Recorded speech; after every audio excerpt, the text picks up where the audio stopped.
ఇప్పటివరకు నన్ను ఎంకరేజ్ చేసి ఇక్కడ దాకా తీసుకొచ్చినందుకు చాలా thanks. Bigg Boss season 8 audience అందరూ కూడా కళ్ళు కాయలు కాచేలా ఎదురు చూస్తున్న ఎపిసోడ్ ఇది. బిగ్ బాస్ సీజన్ 8 లో మొదటి ట్రెండింగ్ ఎపిసోడ్. అసలు ఈ వారం ఎవరు ఎలిమినేట్ అవుతారని బిగ్ బాస్ చూసే ఆడియన్స్ అందరూ కూడా కళ్ళు కాయలు కాచేలా ఎదురు చూస్తున్నారు. ఆ క్షణం రానే వచ్చేసింది. అందరూ అనుకున్నట్లుగానే సోనియా ఈ వారం బిగ్ బాస్ హౌస్ నుంచి బయటికి వెళ్లిపోయారు. ఇటీవల కాలంలో సోనియా బాగా నెగిటివ్ అయ్యారు. దీంతో ఎప్పుడెప్పుడు సోనియా బయటికి వెళ్తుందా అని బిగ్ బాస్ ఆడియన్స్ అందరూ కూడా కళ్ళు కాయలు కాచేలా ఎదురు చూశారు. ఆ రోజు రానే వచ్చేసింది.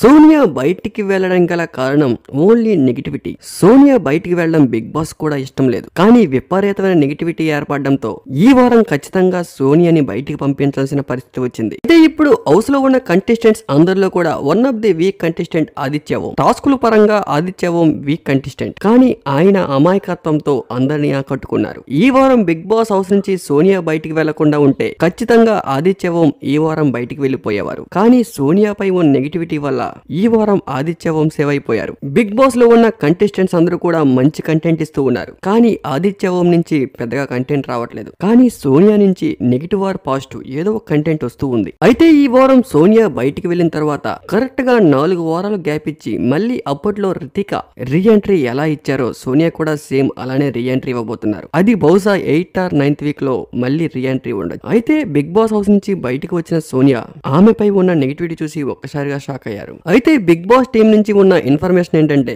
ఈ వారం సోనియా బదులు ఆదిత్య ఓం ని బయటికి పంపించే థాట్ లో ఉన్నారు. కానీ ప్రతి ఒక్కరూ కూడా సోనియా బయటికి వెళ్లిపోవాలి, సోనియా బయటికి వెళ్లిపోవాలని ఒకటే ప్రెజర్ఫుల్ కామెంట్స్, ఓటింగ్ లో కూడా లీస్ట్ ఉండడం, విపరీతమైన నెగిటివిటీ వల్ల తప్పక సోనియాని ఎలిమినేట్ చేయవలసి వస్తుంది.